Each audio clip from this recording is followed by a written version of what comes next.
to Basketball Talk Pro. Well, the title of this is Fire Your Boss, and I'm sure you're wondering how you could do that even if you wanted to do it. But I have a different look at it. A lot of coaches, a lot of people in their lives find people that either they're very dependent on or that they blame for their problems or mistakes or whatever. What I'm saying is get the attitude that you are ridding yourself of whoever the boss is. I don't know, because we have a varied group.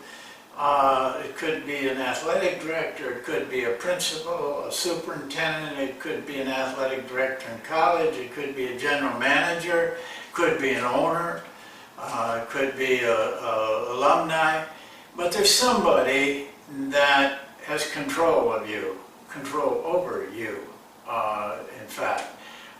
That's the person we're talking about. Become independent of that person.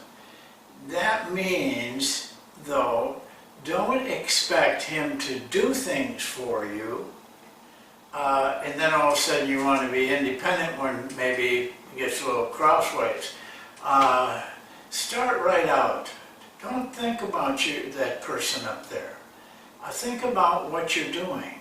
Think about, are you satisfying yourself? But don't get into this thing, you got a buddy up to the athletic director or the general manager, so you keep your job. It doesn't work. It becomes just sickening, and it sickens you.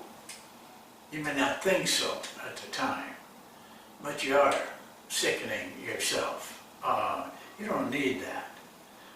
Be self-sufficient. If there's anything that I remind coaches constantly is, you don't get a lot of help. Don't ask for a lot of help. Just put that athletic director, general manager, or owner away someplace. Yeah, I'm not saying you're not nice to them. Your athletic director or general manager might be a really good guy and you really like working for him. Most of them are. Most of them are. But even that, it can become a trap because you like that guy so much and you're really happy with everything and he likes you and you work hard at getting him to like you. Then they still have control over you. They got to have control over you to some extent. But the less that you get involved with getting help or blaming is the big thing that I'm getting at, is if you're blaming others, you're dependent on them, whether you like to think it or not. Become independent by not putting the blame on anybody but yourself. You will then take a different role with everybody that you deal with, and it's a healthy role. It's good for you as a person and as a coach.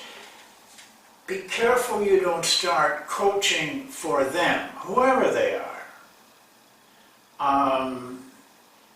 Because now you are putting yourself in a position where you're looking over your shoulder to see how they are reacting to you.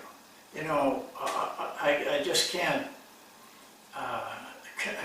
understand this type of person, but especially in the NBA, because there's a lot of people out there, coaches and other things and everything.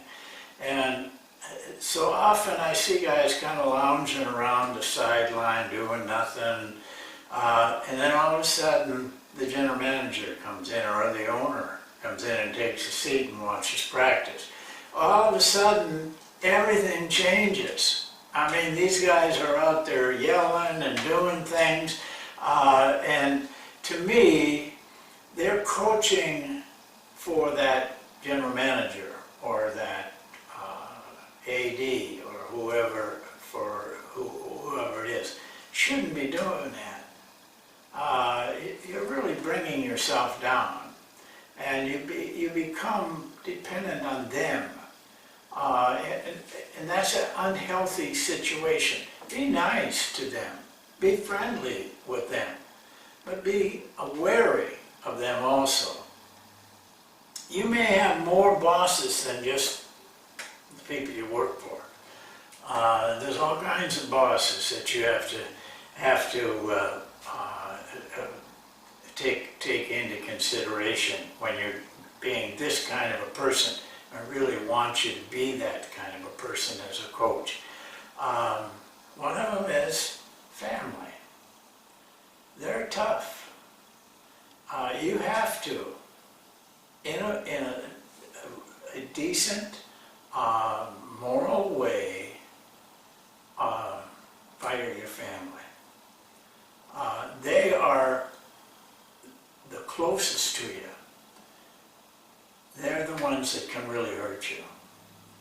You know, you come home, you lost a game, and your wife is all upset because you lost, and she starts saying, you got to yell at those players more, or you're yelling too much, you know, and you need to dress better when you're out there. That really has a lot of influence over you. Your kids the same way. Mentally, you have to fire them and not let them have, they don't mean any harm.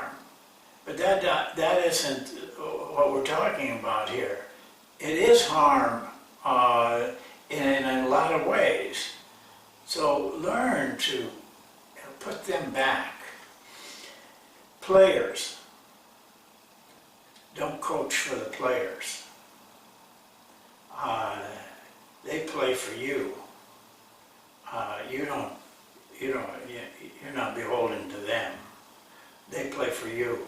So don't let them run your coaching by trying to satisfy them, trying to be a good guy. Big mistake, big mistake. And it'll hurt you. Eventually it will hurt you. I've never seen that situation where the coach has not defined his line completely between the players and himself. It can be very comfortable to try to do that, but in the end it hurts you. Don't coach for them. You gotta back them off too, and let them know there is a line. I'm going to be a good guy to you. I'm going to help you, but I'm not coaching for you. You know, I'm coaching for the team, and it's a little bit of a mental thing you got to keep in your mind. Media. A lot of guys coach for the media. You know, when I was with Don Nelson, he told me, he said, you know, the most important 15 minutes of the game is, and I thought we were going to say the third quarter or something like that. He said, the 15 minutes after the game is over and you got to talk to the media. I never could quite fathom that, but a lot of coaches look at it that way. Parents, don't coach for the parents. They have to know that. I hear a lot of the problems that coaches have with parents. But to me, and I did a video on this, they earn it. They earn the problems with the parents. If you're doing a real good job, the job you should be doing, coaching, you do not need to listen to the parents or do anything in particular for the parents. You draw that line, and if they step over it, you have to remind them. They are not in a position to run your team. But a lot of coaches allow them to because they befriend them. They want them to be their friends. It's a line that you just can't afford. And I'll end it with this, that a coach's life is a lonely life. When you have to do the things to make sure you are ready to do your job without distractions, without influences coming at you, which is endless. It's incessant when you coach. You have to put a lot of people away from you that you'd like to be. I mean, listen, I've had players that, it just hurts me not to be able to say, hey, come on, let's, go to lunch or go to dinner or something like that, because they're just guys that you really want to be around. Can't do it. You just can't do it. And there'll become a time when you can with those players, but as long as they're on your team, you have to have that line. And what happens then is it's a lonely life. You spend a lot of time by yourself in coaching. And people will crowd around you when you're doing well. When you're not doing well, you don't see them anymore. And so you still have to go to that office every day and plan that practice and get your players ready. I think this is an important lesson for coaches. I think a lot of coaches fail because they don't do these things. They get enamored with being appreciated by so many groups, media, parents, family, administration, that they can't do their job correctly. You have to be strong enough to be by yourself. And you know what you need to do. You have your standard. That's the standard you go by. Let the rest of them rein in with all of the distractions, but you're focused. Your focus is always on doing the best job you can to get that team to play the best that they can. That's what your job is. Thank you. We'll see you next time.